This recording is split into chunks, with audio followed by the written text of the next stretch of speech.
Hello everyone. Now we are going to learn the following.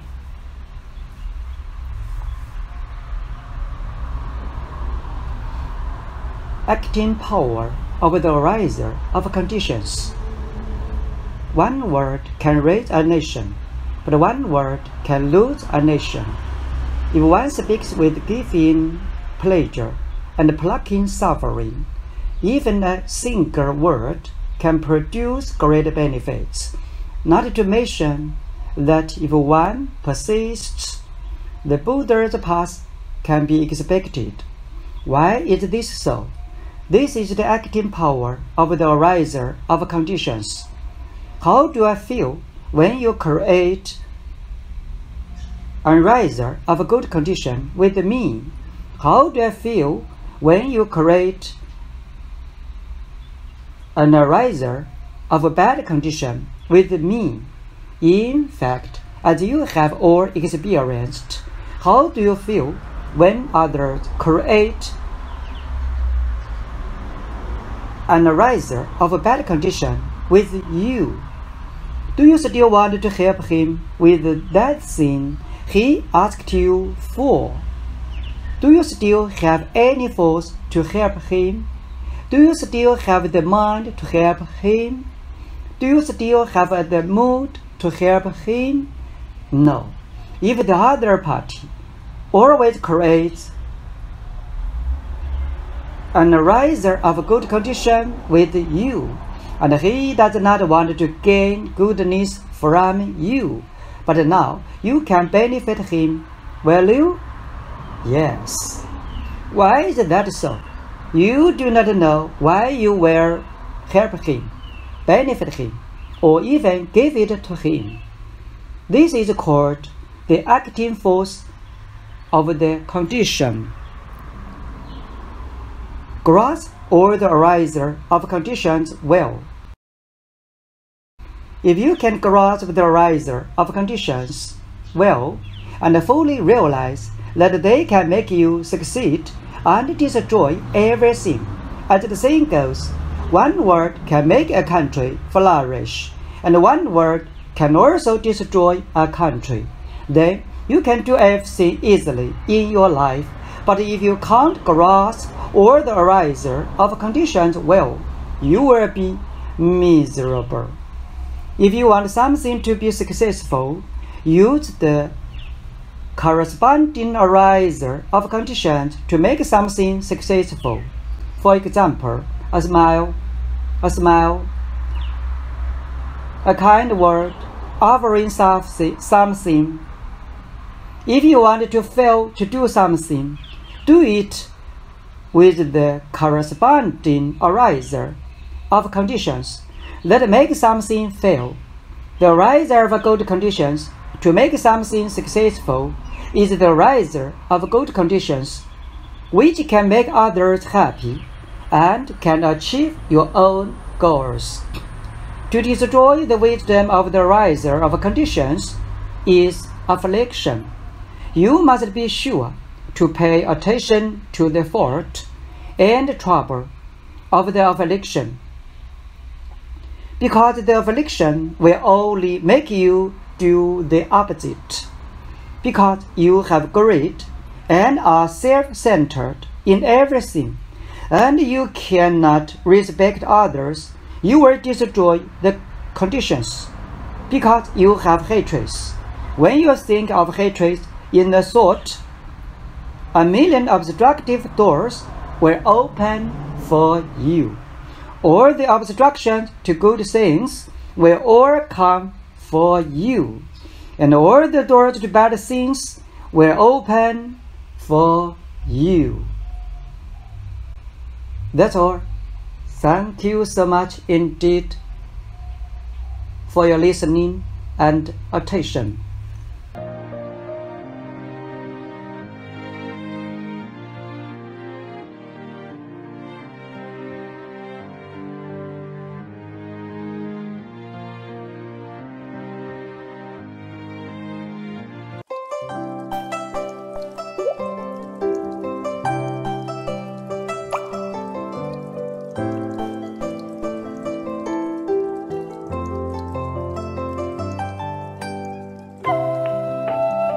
Solving confusion from mentor. Question: why is it easy to remember the content that I don't read, but it's hard to remember the content that I want to memorize deliberately in these 2 days? I often make mistakes. What is this phenomenon? Is it because I am not respectful of the Dharma? Answer: no, this is the fruit. It is because you have scolded others too much in the past, and now this kind of retribution has come to you. That is to say, you have picked up this bad point from others and bear it yourself. Both Devdatta and Ananda gained the Dharani teaching that allows them to retain all that they hear. If you get their Dharani teaching, how high your Kung Fu is now. As a result, you have specially created those bad karma, and now you have fulfilled it. Think about it. How did you scold others in the past? How did you point your finger at others and say something bad about them? If you don't want to suffer, wouldn't there be no fruit? Repent. I confess my sins in all times and places, and I also confess on behalf of all sentient beings that I have spoken out of turn, calling people bad memory, stupid, nonsense, and speaking without following the next sentence. I have created an infinite number of evil mouth karma. I vow that all sentient beings can be like a teacher, like a Buddha, understand cause and effect, and realize that they will become what they say about others.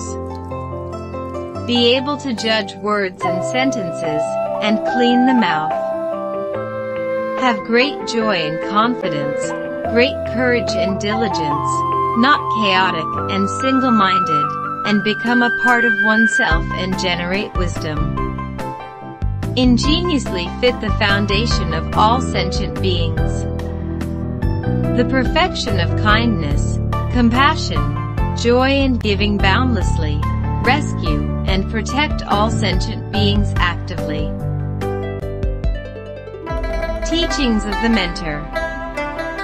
I vow that all of us can be loyal to our fundamental teacher, loyal to our Buddha's teachings, and practitioners who are loyal to our fundamental teacher's teachings. Practitioners who will always maintain the original, pure and unadulterated teachings of our teachers, and who will always uphold the original, pure and unadulterated teachings of fundamental teacher. Those who are dedicated to subdue demons and enlightenment are worthy of being a disciple of the Buddha. I hope that you will soon give expression to this in practice. Those who do not know are the ones who get into affliction, and they are the poor ones. Those who know and still follow the devil are miserable people. It is best to know everything about the devil, and not to follow it at all. Praises of the Mentor. Author, Fafu. Navigating the Sea of Bitterness. The sea of life and death is full of reefs. I'm sailing against the current in the stormy waves. But the tempest of affliction is raging. I'm always in danger of hitting the rocks. I am grateful to you for your majesty and convenience. Save me from the danger of demon abyss again and again. I vow to be as true as my mentor's teachings. Follow the teacher's willingness to sail safely. Denying all that I hold at all times. Completely accept the mentor's good command. To enter the Buddha's teachings and penetrate the realm of Dharma. I do not see, I do not speak, I do not think of other faults.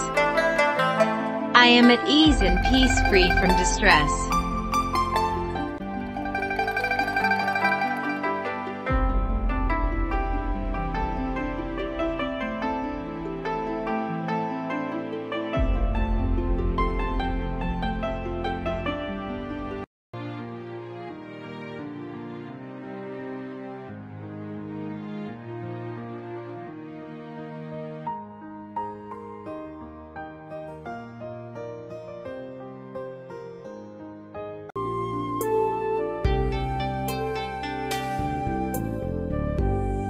The path back to the family of the thus come one author. Grace Serial 7.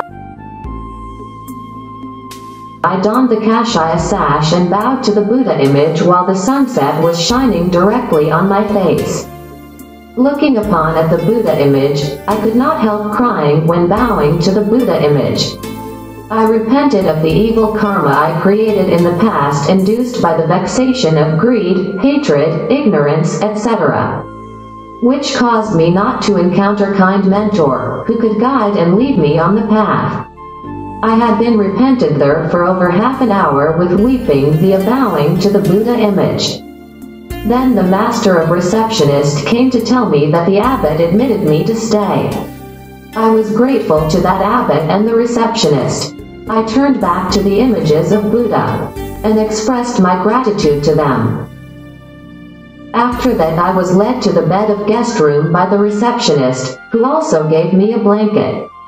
After arranging the stuff with me, I followed that receptionist and was told that I could have supper with the assembly. Then at around 7 p.m., I could chant the sutras with them in the main hall. I got to know the timetable for all the activities there. Since I just joined them as a guest, I could do everything at will. After settling down, I walked out of that room and found that two masters were picking up the wild vegetables. I greeted to them and joined them. They kept silent when dealing with those vegetables, and a moment later, they fell asleep. I thought to myself, there is not enough time to sleep here, so that they felt sleep when working? Meanwhile, I was called to have supper and to get ready for chanting. When entered into the dining room, I saw 10 little Shayana at their ages around 8 to 10. They looked at me with curiosity due to my different clothes from them. They whispered and giggled with a bit embarrassment. I recalled the life in the monasteries of Vietnam. With such kind of lovely little Shayana, I fetched food. The first impression of China Monastery was just like the Shaolin Temple in martial arts films. Oh, I felt weird about their food without salt or other seasonings. They passed a bowl of millet porridge, several dried grapes and 2 sweet potatoes. What was the taste? I hinted myself not to feel the taste but just to finish eating them. The non-life in Vietnam Temple, quite different from the life here in China, was much superior, whatever in food or in living. I pitied the little nuns because of their diet and their growing up, while I admired them due to their ignorant giggle. It reminded me of my life when I staying with my mentor in An Lac Pagoda of Vietnam. At that time, she was alive and we had a great time with her, though living a frugal life. Now I had everything to live for, but I could not find a way out of the vexation, or a way led by a real kind mentor to study Buddha Sutras. I remembered a saying in a brief explanation of the rituals of the shamans.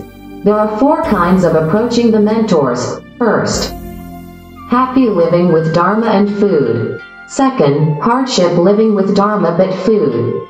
Third, repenting and farewell for just having enough food. Fourth, leaving without farewell if no food and no Dharma. After thinking of it, I ate up all of my food and went to wash the dishes. After returning them to their original place, I donned my Kashaya sash and prepared well to chant with them.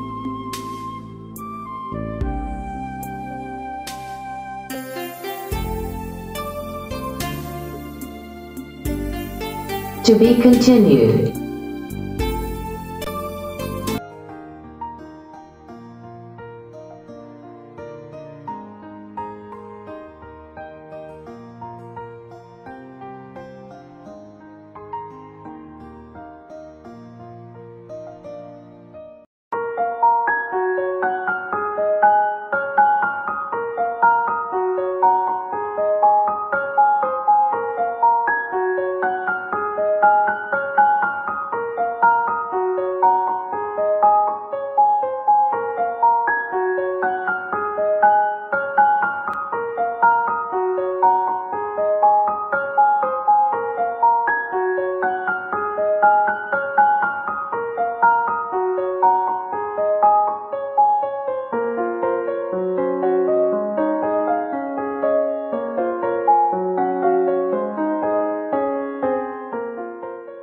the wise, our mantle of kindness, compassion, joy, and giving, is difficult to encounter in hundreds of millions of eons.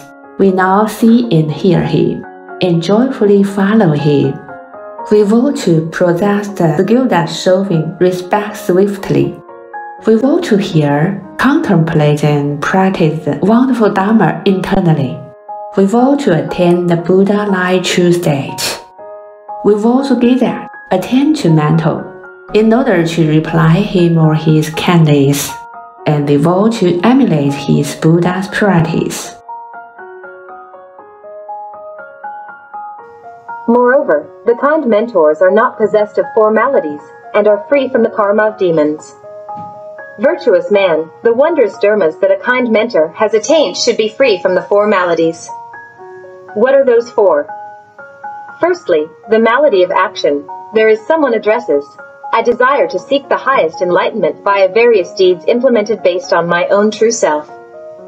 While the true nature of the highest enlightenment is not achievable via implementation, thus it is a type of malady. Secondly, the malady of go with the flow. Suppose someone presents, I seek the highest enlightenment in the way that I need not end, or even have the thought of ending the birth and death, nor do I need to pursue, or even have the thought of pursuing nirvana, and just go with everything, and with its dharma nature. This nature of highest enlightenment is not attainable via go with the flow. Hence, it is a malady. Third, the malady of cessation. Suppose there is somebody saying, from now on I will have perpetually ceased all the thoughts to obtain the nature of all phenomena quiescently, and equally, in order to seek the highest enlightenment. However, the nature of highest enlightenment has no matter with cessation, which is a kind of malady. Fourth, the malady of extinction. If someone states thus, now I am going to eradicate all the vexations perpetually, so that my body and mind could reach the state of ultimate empty, how much more the state of illusions from censors and dusts, I will put everything into quiescence, whereby I could pursue the highest enlightenment. Nevertheless, the nature of the highest enlightenment is not the quiescence, which is a type of malady. Only those who are free from the four maladies would be able to be regarded as pure ones. Somebody who has views accordingly are possessed of right views, otherwise, of deviant views. In the Adornment Flower Sutra, there are 10 kinds of demon karma. Among the 10, one goes the demon related to the kind mentor, is simply because of their attachments, which is called demon karma. What does it mean? Somebody advertises themselves as the kind mentor. However, they are attached even to everything. Let alone attached to everything, just to one little thing, such kind of mentor is just the kind mentor demon. Since bodhisattvas know that all are the illusory phenomena responding to your own karma, originated from true self, they will not consider them real and pursue. If there is a mind of attachment, every dharma he or she has delivered is just the karma of demon. For instance, in volume 6, the Shurangama Sutra, if you cultivate samadhi, you should be free from dust and defilement before cultivating samadhi. If the thoughts of lust have not been removed, you will definitely enter the path of demon, even though you have been possessed of the great wisdom generated from powerful spiritual penetrations. It can be seen that even though some people advertise themselves as practitioners, even manifesting various wisdoms, however, they will be definitely not the kind mentors, but enter the demon path. Since you just mentioned you would follow kind mentors, you should be completely aware that who is the real kind mentor on earth. To be continued.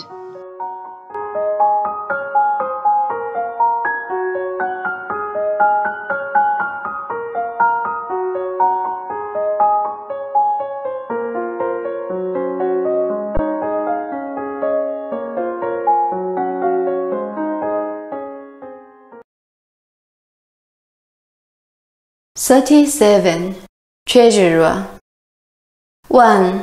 The treasurer must a. Receive all monies paid to or received by the association and issue receipts for those monies in the name of the association. B. Pay all monies received into the accounts of the association within 5 working days after receipt. C. make any payments authorized by the committee about general meeting of the association from the association's funds, and D. Ensure checks are signed by him or her and at least one other committee member or by any two other committee members authorized by the committee.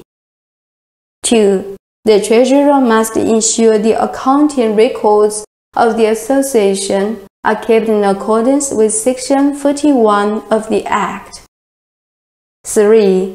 The treasurer must coordinate the preparation of the association's annual statement of accounts. 4. If directed to do so by the chairperson, the treasurer must submit to the committee a report, balance sheet, or financial statement in accordance with that direction. 5. The treasurer has custody of all securities, books, and documents of a financial nature, and accounting records of the association unless the members reserve otherwise at the general meeting. 6. The treasurer must perform any other duties imposed by the Constitution on the treasurer. Thank you.